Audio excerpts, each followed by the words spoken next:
Hello, and welcome back to another episode of the Western Canon Challenge, where we are reading the entirety of the Western Literary Canon out loud. Today we are finishing up journal collection number 41, and it is from the year 1850, and Emerson was 47 years old at this time. And we will pick up with August 25th of that year, and this video will be from August to the end of the year, so the rest of the collection, as I referred to earlier. And with that said, I'll go ahead and start reading. August 25th. In 50 or 300 years a poet, and the other demonstrations of divinity are as rare. In many days a pleasure, in many months a concatenating thought, in years a law is discerned. A few words will give the curious the history of our age. What a fine, subtle, inward genius was Charles Newcome, puny in body and habit as a girl, yet with an aplomb like a general's, never disconcerted. Yet he lived and thought in 1842 such worlds of life, all hinging too on the idea of being or reality, on the one part, and consciousness on the other, hating intellect with the ferocity of a Swedenborg, and valuing the hero in blank. Montaigne is his delight. I find in Van Helmont the same thought which is the genius of Swedenborg too, and of Pascal, that piety is an essential condition of science, that, quote, the soul understands in peace and rest, and not in doubting, and one would say that Van Helmont is a cross of Aristotle and Thomas à Kempis. September 1st. Yesterday took that secluded Marlborough Road with Channing in a wagon. Every rock was painted Marlborough, and we proposed to take the longest day in the year and ride to Marlborough, that flying Italy. We went to Willis's Pond in Sudbury and paddled across it and took a swim in its water, colored like sugar baker's molasses. Nature, Ellery thought, is less interesting. Yesterday Thoreau told me it was more so, and persons less. I think it must always combine with man. Life is ecstatical, and we radiate joy and honor and gloom on the days and landscapes we converse with. But I must remember a real or imagined period in my youth when they who spoke to me of nature were religious, and made it so, and made it deep. Now it is to the young sentimentalist frippery, and a milliner's shop has as much reason and worth. I have often observed the priority of music to thought in young writers, and last night remembered what fools a few sounding sentences made of me and my mates at Cambridge, as in Lee's and John Everett's orations. How long we lived on Lecaux, on Moore's Go Where Glory Waits Thee, and Lalla Rookh, and When Shall the Swan his death note singing? I still remember a sentence in Carter Lee's oration, quote, and there was a band of heroes, and round their mountain was a wreath of light, and in the midst, on the mountain top, stood Liberty, feeding her eagle. Hero. How much language thinks for us. Witness that word, hero. What has Carlyle, what has Charles Newcome added to the bare word, which has been the inspiration of them both, and will be of all the generous? My method. I write metaphysics, but my method is purely expectant. It is not even tentative. Much less am I ingenious in instituting experimenta crucis, to extort the secret and lay bare the reluctant lurking law. No, I confine my ambition to true reporting, though I only get one new fact in a year. This, of course, is a corollary of the doctrine of inspiration, but the scholar may have the mechanical advantage of posting his observations, and so discovering Neptune by 3 records in his day-book. In my romance, the lost prince shall be sung to sleep and again taught to play quorum by nonsense lullabies, which when he comes to age and to the mountains of his country shall translate themselves into advertisement of those particulars he is to know. In my romance, too, Talbot was to come as poor as Berenger, Romeo, into town, yet was to build his plain cottage with such beauty as to eclipse the villas of the grandees, and to cut his walks in curves of inimitable beauty, curves too whose law he only knew, and to add a fountain jet which tapped a mountain. The artist now should draw men together by praising nature, show them the joy of naturalists in famous Indian glens, natural botanic gardens, and the profusion of new genera, so that they could only relieve themselves by cries of joy. Then the joy of the conchologist and his Helix pulcherrima, whose elegant white pattern becomes invisible in water, visible again when dry. Let him unroll the earth and sky and show the splendor of color and of form. Then let him on the top of this delight add a finer by a disclosing the secret of intellectual law. Tell them a secret that will drive them crazy, and things that require no system to make them pertinent, but make everything else impertinent. I think, give me the memory to tell of these, or the imagination, and I could win the ear of reasonable people, and make them think common daylight was worth something. Afterwards, let him whisper in their ear the moral laws. Quote, more fair than heaven's broad causeway paved the stars, which Dion learned to measure with sublime delight. Beauty. It is curious that we so peremptorily require beauty, and if it do not exist in any one, we feel at liberty to insult over that subject without end. Thus the poor donkey is not handsome, and so is the gibe of all mankind in all ages, notwithstanding his eminent usefulness, whilst those handsome cats, the lion, leopard, tiger, are allowed to tear and devour because handsome mischiefs, and are the badges of kings. Amount and quality. Schelling's distinction, quote, some minds speak about things, and some minds speak the things themselves, remains by far the most important intellectual distinction, as the quality is the important moral distinction. Searching tests these. What is the state of mind he leaves me in, and what does he add? For quality you must have fine disposition. It is more essential than talent for the works of talent. For amount, I look back over all my reading and think how few authors have given me things. Plato has, and Shakespeare, and Plutarch, and Montaigne, and Swedenborg. Goethe abounds in things, and Chaucer, and Donne, and Herbert, and Bacon had much to communicate. But the majority of writers had only their style or rhetoric, their Claude Lorraine glass. They were presentableness, parliamentariness, currency, Birmingham. Wordsworth almost alone in the Times belongs to the giving, adding class, and Coleridge also has been a benefactor. I was looking lately at a new volume of sermons of a preacher more intellectual than most of his class, and thought, how wanting in ideas, how ill the whole printed ethics and religion now would compare with the books in the same department of Hooker, Donne, Herbert, Taylor, John Smith, Henry Moore. As ill would the Tribune verses of the London Athenaeum, or Fraser's Magazine verses, compared with Donne, Ben Jonson, Beaumont, and Fletcher. And all this in mere amount. In the modern you can omit the whole without loss. In the old, somewhat is done and said in every piece. Every great in natural science has been divined by the presentiment of somebody. When I looked into Plutarch's Placida Philosophorum the other day, it was easy to see that Spinoza, Laplace, Schelling, and Oken, and Plato are pre-existent, that these old men, in the beginning of science, as we are apt to say, had little to learn from all our accumulation of facts. Thales and Examenes. Air is the soul and source of things. Empedocles, Pythagoras, made the first discovery of the obliquity of the ecliptic, but one, Enepides of Chios, challenges to himself the invention of it. Aristarchus, quote, places the sun among the fixed stars, that the earth is moved about the sun by its inclination and vergency towards it, intercepts its light and shadows its orb, end quote. What could Copernicus add?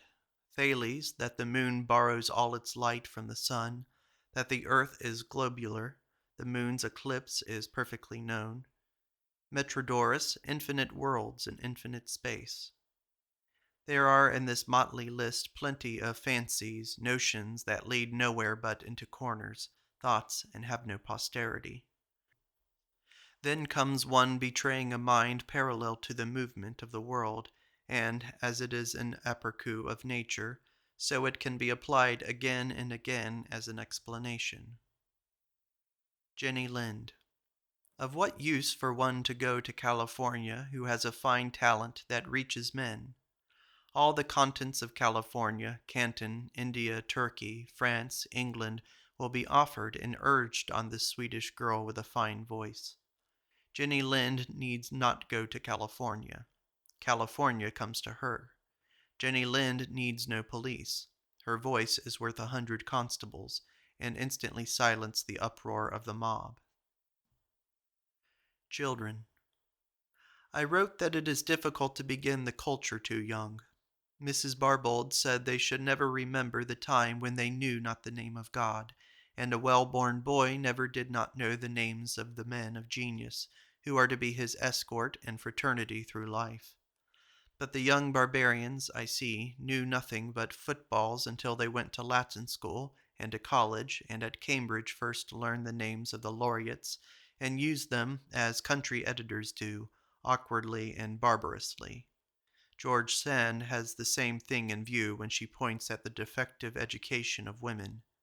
They learn casually and irregularly and are not systematically drilled from childhood to letters. The superlative. In the East, a war is as readily undertaken for an epigram or a distich as in Europe for a duchy. The reader of Hafiz would infer that all the food was either candy or wormwood. For the love of poetry, let it be remembered that my copy of Collins, after much search, was found smuggled away into the old brick oven in the kitchen. October 24th. A ride yesterday to Marlborough, though projected for years, was no good use of the day.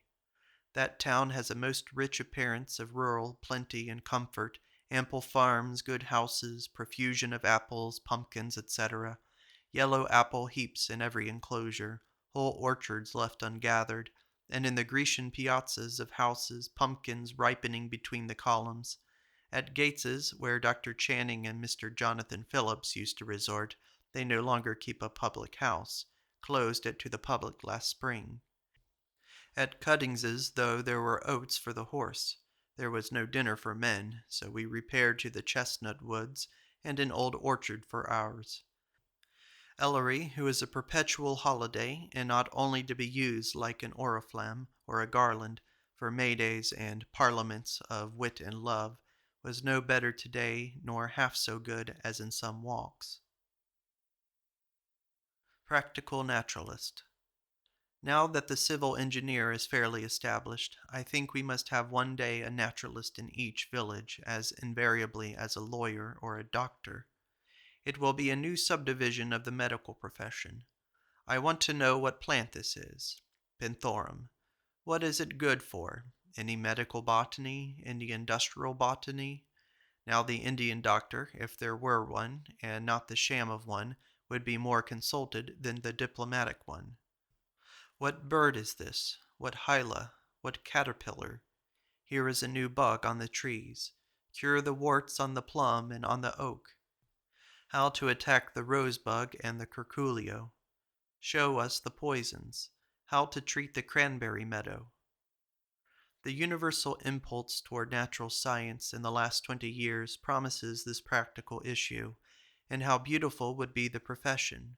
C.T. Jackson, John L. Russell, Henry Thoreau, George Bradford, and John Leslie would find their employment. All questions answered for stipulated fees, and, on the other hand, new information paid for as a newspaper office pays for news. Higher Law, October. Quote, Archbishop Whitgift of Canterbury, who had been Coke's tutor sent unto his pupil, when the Queen's attorney, a fair New Testament with this message, quote, "He had now studied common law enough. Let him hereafter study the law of God." End quote. End quote. Fuller's Worthies, Volume 2, page 130. Lord Mansfield.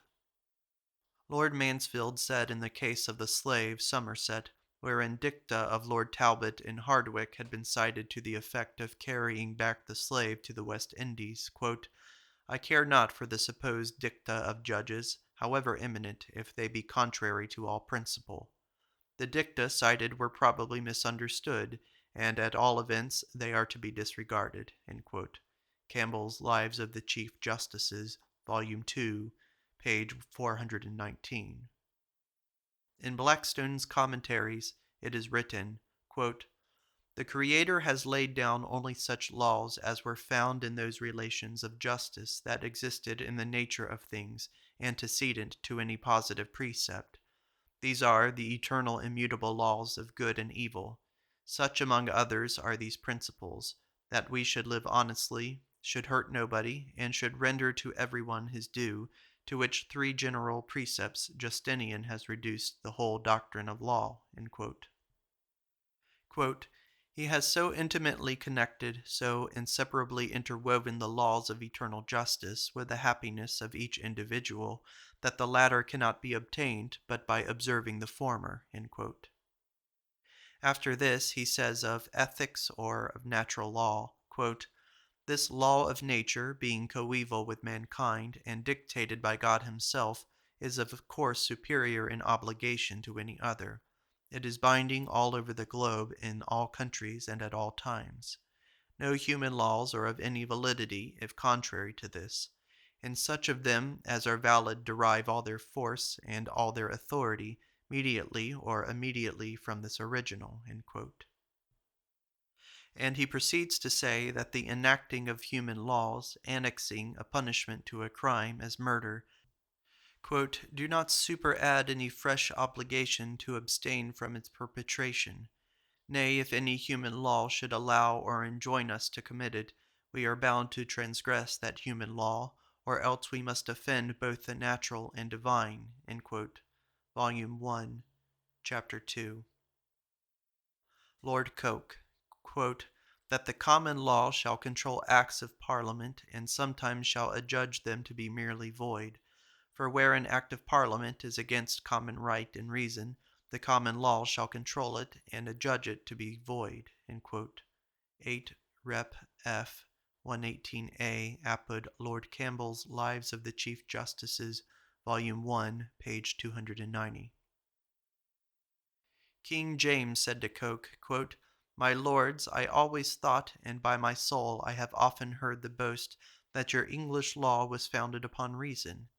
If that be so, why have not I and others reason, as well as the judges?" End quote. Lives of the Chief Justices, Volume 1, page 272. And then there is one entirely in Latin, and it is from Francis Bacon's De Fontibus Juris Afor 6, which I will not translate. It is in Latin, by the way.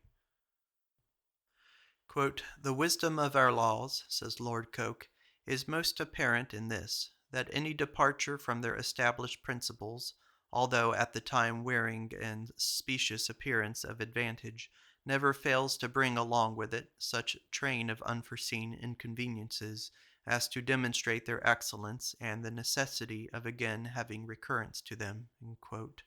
Speech of Sir F. Burdett, 1809, apud Cobbett, 15,973. October 27th. Rambling talk with Henry Thoreau last night, in accordance with my proposal to hold a session, the first for a long time with malice prepense, and take the bull by the horns.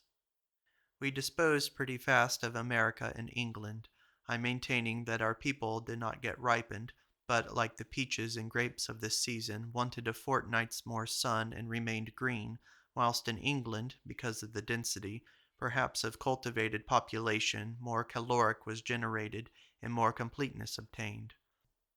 Layard is a good example both of the efficiency as measured by effect on the Arab and in its reaction of this enterprise on him, for his enterprise proved a better university to him than Oxford or Sorbonne. Henry thought, quote, "The English all train," quote, are mere soldiers, as it were, in the world, and that their business is winding up whilst our pioneer is unwinding his lines. I like the English better than our people, just as I like merchants better than scholars. For though on a lower platform, yet there is no cant, there is great directness, comprehension, health, and success. So with English. Then came the difference between American and English scholars. Henry said, "The English are all bred in one way to one thing." He had read many lives lately, and they were all one life. Southey, Campbell, Leigh Hunt, or whosoever. They went to Eton, they went to college, they went to London, they all knew each other, and never did not feel the ability of each. But here Channing is obscure, Newcomb is obscure, and so all the scholars are in a more natural, healthful, and independent condition. My own quarrel with America, of course, was that the geography is sublime, but the men are not. It was agreed, however, that what is called a success in America or in England is none. That their book or man or law had no root in nature, of course. But in the face of the facts which appear as soon as a couple of meditative men converse, I demand another sort of biography than any of which we have experience, bold, experimental, varied, availing itself of these unspeakable, incomputable advantages, which this meditative conversation at once discloses as within reach. Thus a man should do the feats he so admires. Why not suddenly put himself to the learning of tongues, and like Borrow, master in a few months the dialects of Europe, Moor and Gypsy, Flash and Patois? Then, in another summer, put himself at the center of sciences, which seems and is so easy when he meditates, and read from simple arithmetic the activities of chemistry, of geology, of astronomy, paint out the beautiful botany, as Goethe wished, by figuring not all actual, but all possible plants. Then work out a priori politics. Then set himself, like Walter Raleigh and Columbus and Cabot, on the finding and survey of new kingdoms, and try, after other months, all the melodies of music and poetry with the boldest adventure. Why only one Humboldt, one Crichton, one Pythagoras, one Napoleon, when every thinker, every mind, in the ascensions of conversation sees his right to all these departments? Why are we so excellent at the humdrum of our musty household life when quite aware of the majestic prerogatives? We do not try the virtue of the amulets we have. Thus we can think so much better by thinking with a wise man. Yet we come together as a pair of 6-footers, always as 6-footers, and never on the ground of the immensities which we have together authentically and awfully surveyed. Why not once meet and work on the basis of the immensities and not of the 6 feet? When shall we attain our majority and come to our estate? I complain too that grandeurs do not ultimate themselves in grandeurs, but in paltriness. The idea of God ends in a paltry Methodist meeting house. Whiggism. Quote, "A stubborn retention of customs is a turbulent thing, not less than the introduction of new," quote, Lord Bacon. The secret of eloquence is to realize all you say. Do not give us counters of base coin, but every word a real value. Quote, "Truth needs no color with his color fixed, beauty no pencil, beauty's truth to lay, but best is best if never intermixed." Days. And you think another day, another scream of the eternal wail? Quote, "Pan is a god, and Apollo is no more," Hazlitt. And then there's a question mark after it. Elizabeth Hoare says there are 2 kinds of love of our fellow men. One, such as her mother has of doing good to them, a kind which she does not much value, and the other, that of enjoying their talents and virtues and advantages. Astronomy. Kepler. 1. Orbits elliptical. 2. Radius vector describes equal areas in equal times. 3. Squares of the periodic times as the cubes of their distances from the sun. Newton. Every particle of matter gravitates to every other particle with a force inversely proportional to the square of the distances. Newton, quote, found that the weight of the same body would be 23 times greater at the surface of the sun than at the surface of the earth, end quote. Brewster. Old age. The world wears well. These autumn afternoons and well-marbled landscapes of green and gold and russet and steel-blue river and smoke-blue New Hampshire mountains are and remain as bright and perfect penciling as ever. Democracy. The objection of practical men to free institutions is that responsibility is shirked. Every power is exerted by a committee, which is every moment composed of new persons. If you should take an Irishman out of the street and make him despotic in your town, he would try to rule it well because it was his own. But these rotating governors and legislators go for their own interest, which is the only permanency they know. They go for their party, which is much more permanent than their office, and for their contract or claim or whatever private interest. Fame. It is long before Tennyson writes a poem, but the morning after he sends it to the Times it is reprinted in all the newspapers, and in the course of a week or two is as well known all over the world as the meeting of Hector and Andromache in Homer. Culture. It occurred yesterday more strongly than I can now state it, that we must have an intellectual property in all property, and in all action, or they are not. The one thing we watch with pathetic interest in our children is the degree in which they possess recuperative force. To the plus man, the frost is a mere color, the rain, the wind is nothing. At Harrisburg last April, I met W. L. Fisher. The good old Quaker believes in individualism still. So do I. Fourierism seemed to him boy's play, and so indeed did money, though he frankly admitted how much time he had spent about it, but a vital power in man identical with that which makes grass grow and the sweet breeze blow, and which should abolish slavery and raise the pauper, that he believes in against all experience. So we held sweet counsel together, a great curiosity he professed, and there again he met me, to know how the fact lies in the minds of these poor men that were sitting in the front car. If there is a right statement, he felt and said, it ought to satisfy Patty too. We agreed that the power of Carolina over Massachusetts and the states was in the personal force, and therefore it is a triumph of individualism. November 16th.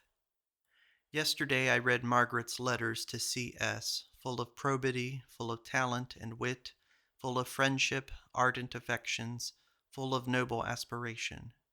They are tainted with a female mysticism which to me appears so merely an affair of constitution that it claims no more respect or reliance than the charity or patriotism of a man who has just dined well and feels good. When I talked with G.H., I remember the eggs and butter seemed to have got into his eyes. In our noble Margaret, her personal feelings colors all her judgments of persons, of books, of pictures, and of the laws of the world. This is easily felt in common women, and a large deduction is civilly made on the spot by whosoever replies to their remark. But when the speaker has such brilliant talent and literature as Margaret, she gives so many fine names to these merely sensuous and subjective objects that the hearer is long imposed upon, and thinks so precise and glittering nomenclature cannot be of mere musca voluntates, but must be of some real ornithology hitherto unknown to him. This mere feeling exaggerates a host of trifles as birthdays, seals, bracelets, ciphers, coincidences, contretemps, into a dazzling mythology. But when one goes to sift it and find it there be a real meaning, it eludes all search. Whole sheets of warm, fluent, florid writing are here, in which the eye is caught by carbuncle, heliotrope, dragon, aloes, magna dea, limbos, stars, and purgatory, but can connect all this or any part of it with no universal experience. Yet Margaret had her own merits, and we shall not see her like.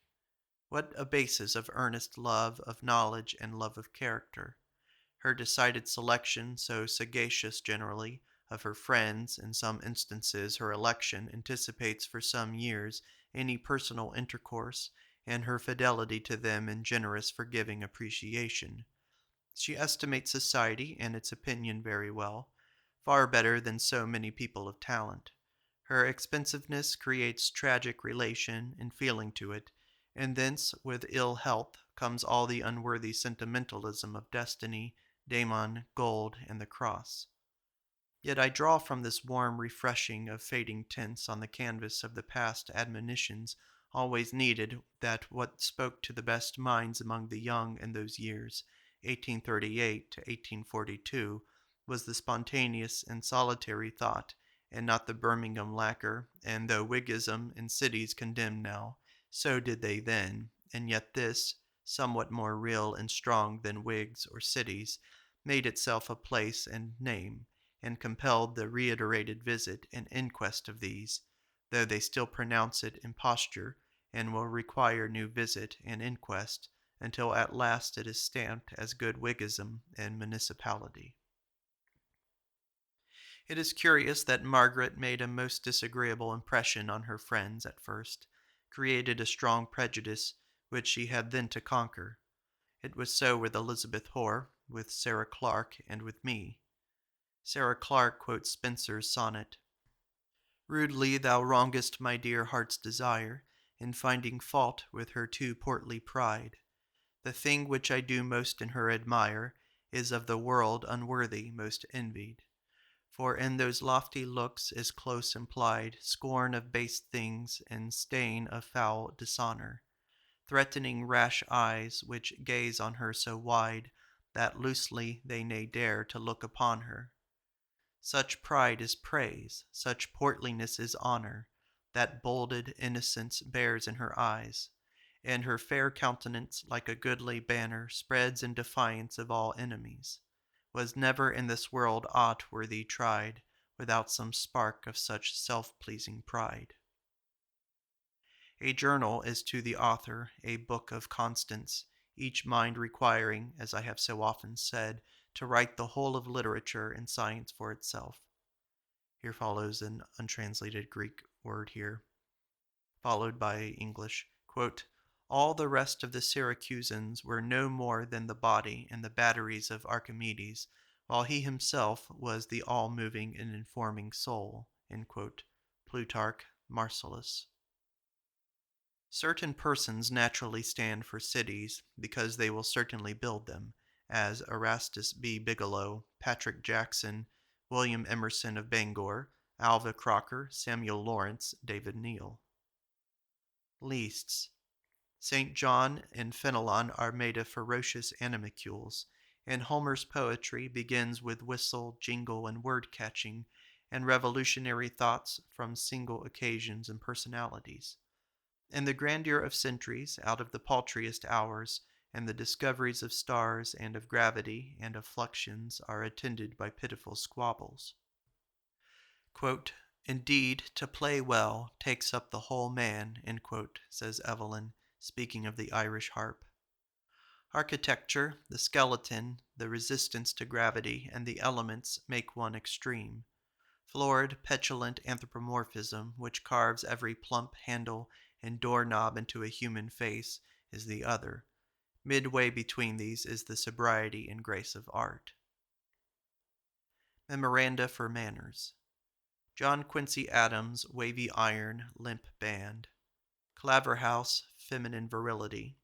English red dough, full of culture and power. Never allude to sickness. People who are biped weeping willows. Creep mouse manners. Call yourself preacher, peddler, lecturer, tinman, grocer, scrivener, jobber, or whatever lowest name your business admits, and leave your lovers to find the fine name. Readings for Ellen. Archimedes and Plutarch, Professor Walraff and the Medusa at Cologne, Lockhart's Count Arlarkos, the mighty Tatapotamoi from Hudibras, Childe Deering, Storia Belisarius. Heat. In talking with Mr. Hoare last night, I found the advantage, as several times before in my life, of an inspiring subject. One likes in a companion phlegm that is a triumph to disturb. So when we find that our habitual aridity, incapacity, and egotism can be overpowered by a generous cause, all impediment brushed away, and our long unused faculties aroused in perfect array, and at last obedient to the will, so that we nobodies are suddenly great and eloquent, we can forgive the long hibernation, and impute our past insignificance to the triviality of the game. Eloquence. You shall not impoverish me. When Campbell heard Joseph Gerald defend himself in the court at Edinburgh, he said to the stranger next to him, "By heaven, sir, that is a great man." "Yes, sir," he answered, "he is not only a great man himself, but he makes every other man feel great who listens to him." As soon as a man shows the power of expression, like Chatham, Canning, or Erskine, or Choate even, all the great mass interest crowds to him to be their spokesman, so that he is at once a potentate. Tools. When will they arrive at manufacturing day out of night, time out of space, and space out of time? An essay. One of the most agreeable surprises is to fall in with Mr. X. He comes in to borrow a light for his lamp or a shovel of coals to kindle his fire, and finding you hunting up a law case, he happens, by the oddest coincidence, to know the very book and page where it is to be found. But when the conversation diverges to politics, he is so at home that you think he must be a cabinet minister. And we should have set him down as such, but that there chanced to be a chemist in the room turning over Dr. Black's pamphlet, which drew X to make an explanation of the new theory of heat, and the views he suggested inspired in the whole company a new interest in so wonderful a science. And I do not know how many crucibles and alembics would have been bought the next day if Mr. Y., Mr. Cowper's friend, had not come in with some verses of that poet. These being read aloud led X to warm praise, and then to discourse at large on modern and old poetry, which he esteemed the chief entertainment and the nobility of human wit, and drew from its flights a very curious evidence to the existence of new and more penetrating senses, to use his expression, than any that metaphysicians reckoned as proper to the human subject. But glancing at my brother, who is, you know, a lover of mathematics, and still more of mechanics, he made a sudden transition in his talk to show how extremes were likely to meet, and how all the ancient fables of poetry were likely to be realized by the French engineers, and that he thought that the fancy and imagination of the century to come would find sufficient food in following or predicting the progress of the useful arts, without any need of recourse to nursery giants or truncated angels. And for this opinion he gave such solid reasons, and exhibited such a picture of the resources of the machine shop and of the laboratory, that we all felt as rich as kings, and that the human race were about to be relieved henceforward from personal labor. The conversation afterwards took new and various directions, but our new friend was never at fault. He added so many vivid details that he seemed to have been present at every scene he described. It was certain that he had lived in many countries, and he seemed to have lived in different ages of the world, so intimate was his acquaintance with so many historical persons. Mr. Hoare told me that the lawyers said of Judge Prescott that he repeated his argument once for each juror. One idea, monomaniacs, kinds, or specialties. Besides the genealogists, besides sheriffs like the Dartmouth man, and antiquaries or pamphlet collectors like Mr. Chandler, and dead men's men like Mr. Walker of London, I recall the man who so amused the stagecoach once from Middleborough with his contrivances for defending his own coffin and his grave from body snatchers. He had contrived a pistol to go off pop from his end, and a pistol pop from that end of the coffin, and he was plainly spending his life in the sweets of the revenge he was going to take hereafter on the young doctors who should creep to his graveyard. One idea. When Bonaparte saw David's picture of the Straits of Thermopylae, he said, "A bad subject, after all, Leonidas was turned." I thought last night that the right conclusion of my chapter on political economy is the statement that the merchant is right, infinitely right. All his rules are laws of the universe. December 9th. I thought the other day at Mr. S.'s lecture that Luther's religious movement was the fountain of so much intellectual life in Europe.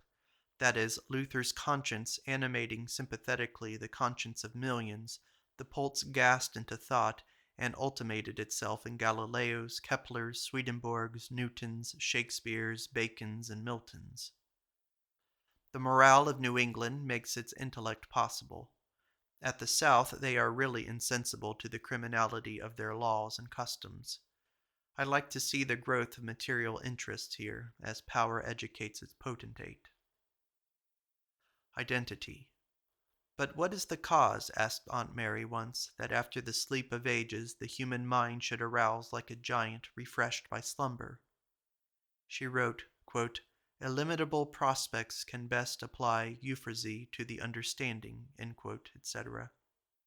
Quote, "Religion, that home of genius, will strengthen the mind as it does the character." Columbus at Veragua, 1503. Quote, "I was alone on that dangerous coast, suffering from a fever and worn with fatigue. All hope of escape was gone.